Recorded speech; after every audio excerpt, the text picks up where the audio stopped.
दोस्तों, भगवान शिव के बारे में कहा जाता है कि भगवान शिव त्रिलोक के आदि और अंत के देवता है, जिनके आगे दुनिया की सभी शक्तियां असफल हो जाती है। दोस्तों, भगवान शिव के जन्म से जुड़ी पहली कहानी मतलब शिव पुराण की एक लोकप्रिय कथा जिसके बारे में बताएंगे। शिव पुराण के अनुसार भगवान शिव को स्वयंभू माना जाता है, जिसका मतलब होता है कि भगवान शिव का जन्म स्वयं ही हुआ है, जिसके कारण से उनकी मृत्यु कभी नहीं हो सकती। अब विष्णु पुराण में लिखी भगवान के जन्म की एक और कहानी है। विष्णु पुराण में बताया गया है कि भगवान विष्णु के माथे से निकलने वाले तेज के कारण भगवान शिव की उत्पत्ति हुई थी और उनके नाभि से निकलने वाले तेज से भगवान ब्रह्मा का जन्म हुआ था। लेकिन दूसरी ओर शिव पुराण हमें बताता है कि एक बार भगवान शिव अपने घुटने मल रहे थे, तब उनके मेल से भगवान विष्णु जी का जन्म हुआ था। और अगर ऐसा है तो विष्णु पुराण और शिव पुराण दोनों ही एक दूसरे से बिल्कुल अलग है। इसके अलावा एक और कहानी बताई जाती है कि एक बार भगवान विष्णु और ब्रह्मदेव के बीच एक बात को लेकर बहस छिड़ गई थी कि इस संसार में महान कौन है। और जब ये बहस चल रही थी तब एक जलते हुए खंबे से महादेव प्रकट हुए थे, जिसमें से एक आवाज आई कि दोनों में से कौन इस खंबे के छोर को ढूंढ लेगा वही सबसे महान कहलाएगा। तब ब्रह्मा जी ने एक पक्षी का रूप लिया और खंबे का ऊपरी छोर ढूंढने निकल गए और विष्णु जी ने वराह का रूप लेकर खंबे का अंत ढूंढने चले गए। बहुत देर बाद भी किसी को खंबे का छोर नहीं मिला और दोनों हार मानकर वापस आ गए। जिसके बाद भगवान शिव अपने असली रूप में आए।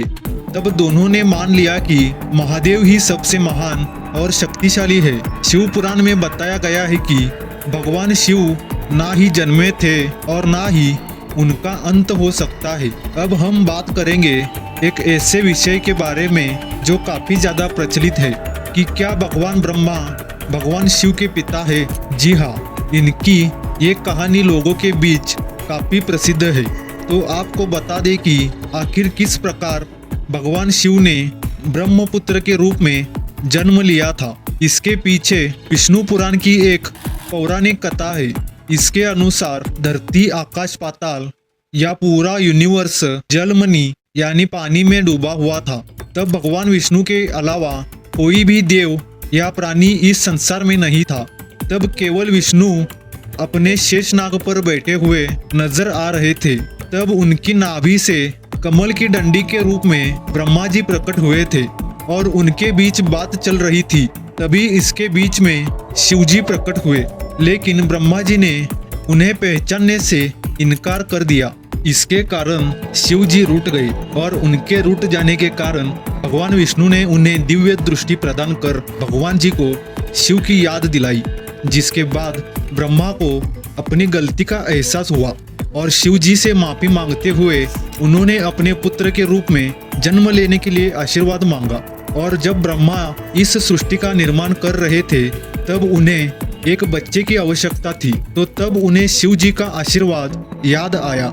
जिसके बाद ब्रह्मा ने तपस्या की, जिसके बाद भगवान शिव उनकी गोद में रोते हुए प्रकट हुए।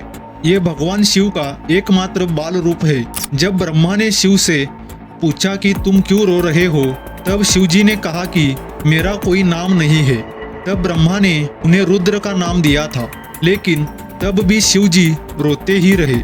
जिसके बाद एक एक करके ब्रह्मा ने शिव जी को 108 नाम दिए थे, जिसमें महादेव जैसे नाम भी शामिल है। इतना तो आप जान चुके हैं, लेकिन अब जानिए भगवान शिव ने किससे शिक्षा प्राप्त की थी और उनके गुरु कौन थे। तो आपको बता दूं, भगवान शिव स्वयं इस सृष्टि के गुरु माने जाते हैं। हिंदू कथाओं के अनुसार विश्व के सबसे पहले गुरु भगवान शिव और ब्रह्मा जी है, जिन्होंने इस सृष्टि में गुरु शिष्य की परंपरा शुरू की थी। दोस्तों, अगर आपको वीडियो पसंद आया हो तो इसे लाइक जरूर करें और अगर आप संसार से मुक्ति पाना चाहते हो तो चैनल को सब्सक्राइब करके रखें।